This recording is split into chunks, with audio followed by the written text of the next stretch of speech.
Hello everyone, welcome to aspirant pious classes. और आज हम लोग फिर से स्पीडी रिवाइज योर सेल्फ का अगला पार्ट लेकर के आए हैं, जो आपके रैपिड रिवीजन में आपकी काफ़ी ज़्यादा हेल्प करेगा। और अभी आगामी जितनी प्रतियोगी परीक्षाएं आ रही हैं, जो भी फॉर्म आ रहे हैं, उनके लिए मोस्ट इम्पॉर्टेंट है, क्योंकि फैक्ट बेस्ड एग्ज़ाम होने वाले हैं। तो आप अलर्ट हो जाएं, अभी से रिवीजन करना शुरू कर दें। तो उसके लिए आपको अलग से टाइम निकालने की भी आवश्यकता नहीं पड़ेगी। इससे आप कभी भी क्विक रिवीजन की तरह यूज़ कर सकते हैं। इसमें आपके जीएस जीके के सारे पार्ट्स इंक्लूडेड हैं, ठीक है। फिर आपको सिर्फ मैथ्स और रीजनिंग की प्रैक्टिस करनी रह जाएगी। तो बिना वक्त गवाए हम पहले क्वेश्चन को देखते हैं। हमारा पहला सवाल है, हे राम प्रमुख वचन किसका है? तो आपको पता होगा कि ये किसका है। ये महात्मा गांधी का है। अलमाटी बांध कृष्ण नदी पर किस राज्य में अवस्थित है? तो अलमाटी बांध जो है वो कहाँ है दोस्तों? वो कर्नाटक में है। गोड़ा उपन्यास के लेखक कौन है? तो गोड़ा उपन्यास के लेखक दोस्तों कौन है? रविन्द्रनाथ टैगोर है। देखिए, ये जो अलमाटी बांध वाला जो सवाल है, ये पूछ देता है कि अलमाटी बांध जो है वो किस नदी पर अवस्थित है, ठीक है। तो आपको याद होगा कि बचपन में कृष्ण भगवान जब मिट्टी खाते थे, बचपन में जब उनकी एक रास लीला हो रही थी, तो वो जब क्या कहते हैं, कृष्ण भगवान मिट्टी खा रहे थे, तो उनकी माँ ने, यशोदा मैया ने उनको मुंह खोलने के लिए कहा था, है ना। तो जैसे वो मुंह खोले तो पूरा विश्व, पूरा ब्रह्मांड जो है उनके मुंह के अंदर दिखाई दिया, है ना। तो इस तरीके से याद कर लीजिए कि अलमाटी यानी कि माटी, माटी जो बांध है वो कहाँ है? वो कृष्ण नदी पे बना हुआ है, ठीक है। किसने मिट्टी खाई थी? कृष्ण भगवान ने मिट्टी खाई थी, ठीक है। ये बस मैं आपको याद करने का एक ट्रिक दे रही हूँ, क्योंकि कभी कभी ऐसा होता है कि हम नदियों का नाम भूल जाते हैं। तो ये आपका याद करने का अच्छा एक तरीका हो जाएगा। आप ये चीज़ों को ऐसे ही इंटरलिंक करके याद करेंगे तो ये आपको लंबे समय तक याद रहती है। फोर्ट विलियम का प्रथम अध्यक्ष कौन था दोस्तों? तो आपको पता है ये चार्ल्स आयर है थे। जर्मन और पोलैंड के बीच की सीमा रेखा को क्या कहते हैं? जर्मन और पोलैंड के बीच की रेखा को हिंडनबर्ग रेखा कहते हैं। कुतुब मीनार के पास स्थित लौह स्तंभ को किसने बनवाया था दोस्तों? तो वो लौह स्तंभ जो है वो चंद्रगुप्त द्वितीय ने बनवाया था, ठीक है। ये गुप्त साम्राज्य के थे, ठीक है। अगला सवाल है कि लोहा और निकेल पृथ्वी के किस भाग के प्रमुख घटक माने जाते हैं? तो ये क्रोड में। लोहा और निकेल कहाँ पाए जाते हैं? तो ये क्रोड में पाए जाते हैं। चंपारण सत्याग्रह कब हुआ था दोस्तों? तो ये 1917 में हुआ था। संपूर्ण क्रांति का नेतृत्व किसने किया था? तो ये किया था जयप्रकाश नारायण ने। संपूर्ण क्रांति का नेतृत्व जेपी नारायण ने किया था। बिंदुसार का संबंध किस राजवंश से है? तो ये आपको पता होगा, बिंदुसार जो है वो मौर्य वंश से है और बिंबिसार जो है वो हर्यंक वंश से रिलेटेड है, ठीक है। बिंदुसार, ठीक है, ये किस वंश के हैं? तो ये मौर्य वंश के हैं। और बिंबिसार जो है, बिंबिसार, ये हर्यंक वंश के हैं, ठीक है। कुषाण वंश का प्रसिद्ध शासक कौन था दोस्तों? तो ये आपको पता होगा, कनिष्क था। और इसके ही काल में चौथी बौद्ध संगीति का आयोजन किया गया था। कहाँ किया गया था? इसका जवाब आपको कमेंट बॉक्स में देना है। द्वितीय विश्व युद्ध के समय भारत में कौन सा आंदोलन चलाया गया था? तो आप उस समय भारत में भारत छोड़ो आंदोलन चल रहा था दोस्तों। द्वितीय विश्व युद्ध के समय भारत में भारत छोड़ो आंदोलन चलाया जा रहा था। ग्रहों के गति का नियम प्रतिपादन किसने किया था? तो ग्रहों के गति का नियम का प्रतिपादन केपलर ने दिया था दोस्तों, है ना। ये डायरेक्टली ये सारे सवाल आपसे पूछ लिए जाते हैं, तो आप अलर्ट रहें, रिविज़न करते रहें, है ना।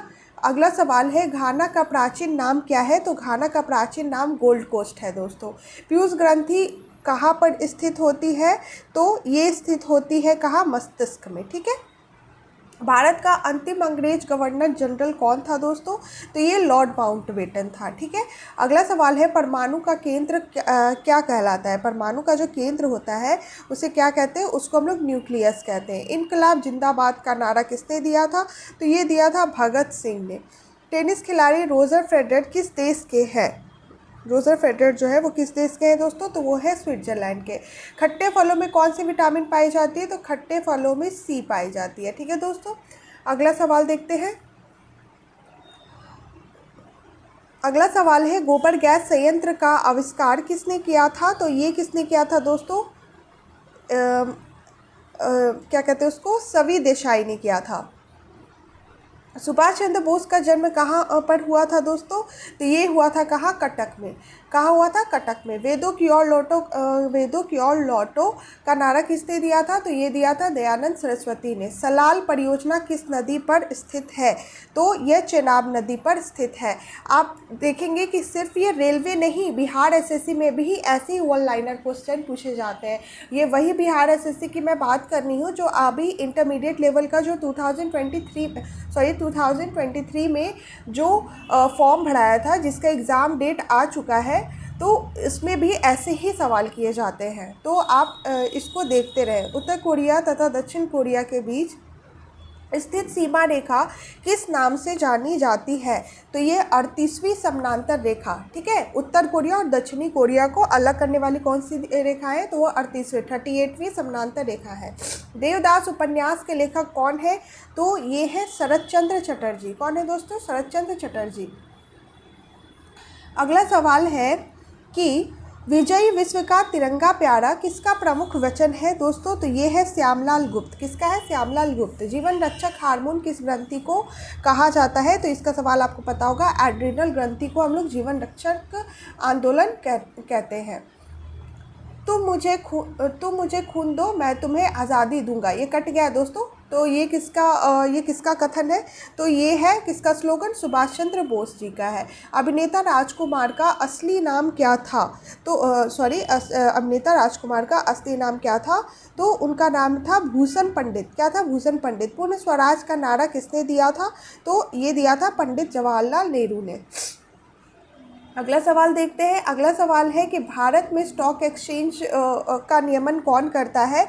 तो आपको पता होगा, भारत में स्टॉक एक्सचेंज का नियमन जो है वो सेबी करते हैं, ठीक है। आपको इसका मुख्यालय कहाँ है ये आपको बताना है कमेंट बॉक्स में। दोस्तों मैं आपके लिए कुछ कर रही हूँ, तो इसके बदले में मुझे ये बहुत अच्छा लगेगा कि आप इस पर रिस्पॉन्स करें। मैं जो सवाल करूँ आप उस पर रिस्पॉन्ड करें, जिससे भी मुझे खुशी हो कि हाँ, मैं जो मेहनत कर रही हूँ वो हमारे जो दोस्त हैं उसके यूज़फुल हो रही है। तो मुझे ये काफ़ी खुशी होगी।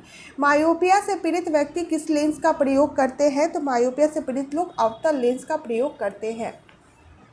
49वीं समानांतर रेखा किन दो देशों के बीच सीमा रेखा का निर्धारण करती है? तो ये अमेरिका और कनाडा। और 38वीं जो है वो उत्तर कोरिया और साउथ कोरिया, और 49वीं जो है वो किसको अमेरिका और कनाडा को अलग करती है। थल समीर और समुद्री समीर बनने का क्या कारण है दोस्तों? तो यह संवहन के कारण होता है। जय जवान जय किसान जय विज्ञान किसका नारा है दोस्तों? तो ये आपको पता होगा कि ये अटल बिहारी वाजपेयी जी का यह स्लोगन है। अगला सवाल है कि स्वराज मेरा जन्मसिद्ध अधिकार है, मैं इसे लेकर रहूँगा, यह नारा किसने दिया था? तो यह नारा बाल गंगाधर तिलक ने दिया था। सारे जहाँ से अच्छा हिंदुस्ता हमारा, यह नारा किसका है दोस्तों? तो ये किसका है?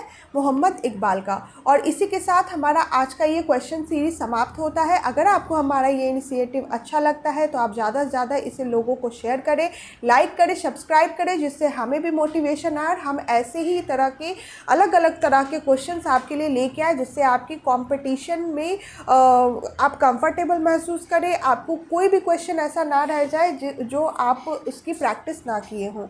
तो मिलते हैं कल फिर आपके साथ नए उत्साह के साथ, नए जोश के साथ। Thanks for watching. फिर मिलते हैं कल।